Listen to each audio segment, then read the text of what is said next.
One liner क्या है, थोड़ी स्पीड में लेकर के चलूंगा चीजें क्योंकि सिर्फ देखनी है।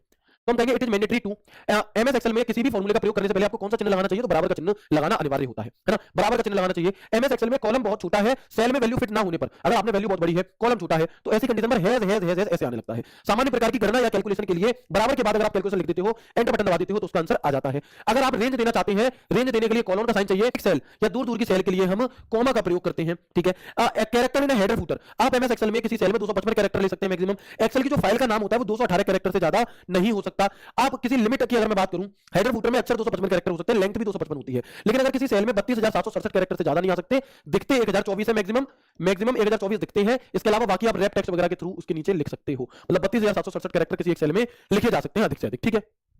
यदि फॉर्मेट संख्या किसी सेल में सटीक नहीं बैठ रही, बड़ी है तो हैज आ जाएगा। एक्सेल में फॉर्मूले की शुरुआत बराबर के चिन्ह से, तो चीजें रिपीट भी हो रही हैं। एमएस एक्सेल में एक बार में एक से अधिक वर्कशीट को अगर आप प्रिंट करना चाहते हैं तो आप अपने कीबोर्ड में कंट्रोल बटन को दबा करके क्या करेंगे, दो और वर्कशीट पर क्लिक करेंगे, इससे वो अल्टरनेट वर्कशीट आपकी क्या हो जाएंगी, अलग अलग वर्कशीट सेलेक्ट हो जाएंगे और फिर आप उसे प्रिंट कर सकते हैं। एमएस एक्सेल में इफ एरर कैसा फॉर्मूला है, तो हम कहेंगे लॉजिकल फॉर्मूले वाली लिस्ट में हमें मिलता है। शिफ्ट बटन दबाकर आप आसन यानी कि निकटवर्ती यानी कि पास पास की सेलों को सिलेक्ट कर सकते हैं। कंट्रोल बटन दबाकर आप दूर दूर की सेल यानी कि नॉन एडजेसेंट, इसे अगर मैं इंग्लिश में बोलूं तो दूर दूर का मतलब होता है नॉन एडजेसेंट, और पास पास की आसन का मतलब होता है एडजेसेंट सेल। पास पास की सेलों को सिलेक्ट करने के लिए शिफ्ट के साथ, दूर दूर को सिलेक्ट करने के लिए कंट्रोल के साथ। एमएस एक्सेल में टेक्स्ट के संयोजन के लिए प्रयुक्त किया जाता है किसका, एम्परसेंड का। ये वन लाइनर है, बस ऐसे ही याद करना है। एमएस एक्सेल में शॉर्टकट की क्या होती है, इंसर्ट फंक्शन की शिफ्ट F3। एमएस एक्सेल में एक फंक्शन के अंदर दूसरे फंक्शन को नेस्टेड फंक्शन कहा जाता है। ये वन लाइनर इंपॉर्टेंट है, सीधे सीधे आपका एक नंबर बढ़ा या घटा सकते हैं, ठीक है। एक पृथक सीट के सेल आंकड़ों को प्राप्त करने के लिए रेफरेंसिंग कहलाता है। अगर आप एक्सेल में एक्सटेंड कोड ओपन करना चाहते हैं तो F8 बटन का प्रयोग होगा।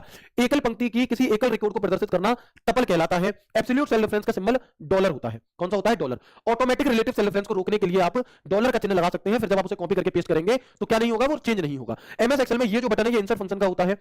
ऑल्ट शिफ्ट F1 का प्रयोग शिफ्ट F11 की जगह एक नई वर्कशीट लेने के लिए कर सकते हैं। एमएस एक्सेल में सिंगल सेल में रखे गए छोटे चार्ट स्पार्क लाइन कहलाते हैं, मैंने पढ़ाया था आपको इंसर्ट टैब में।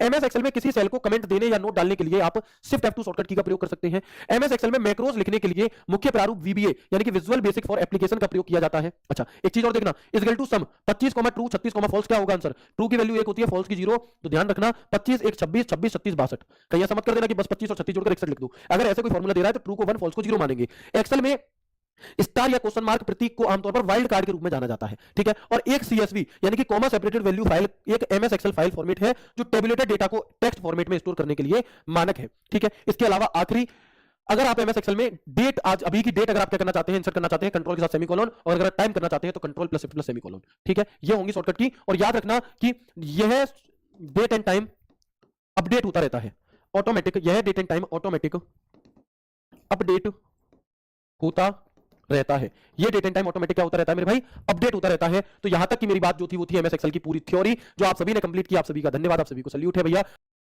मैडम, इतनी ठंड और घनी धुंध में कहां जा रही हो? सल्यूट है भैया। अब हम आते हैं एमसीक्यूज की तरफ, और बहुत स्पीड में एक्सप्लेन नहीं करूंगा क्वेश्चंस को, क्योंकि पूरी थ्योरी ही एक्सप्लेन करके आए हैं, क्योंकि तो फिर एक्सप्लेन नहीं करेंगे हम यहां पर चीजों को। हम क्या करेंगे कि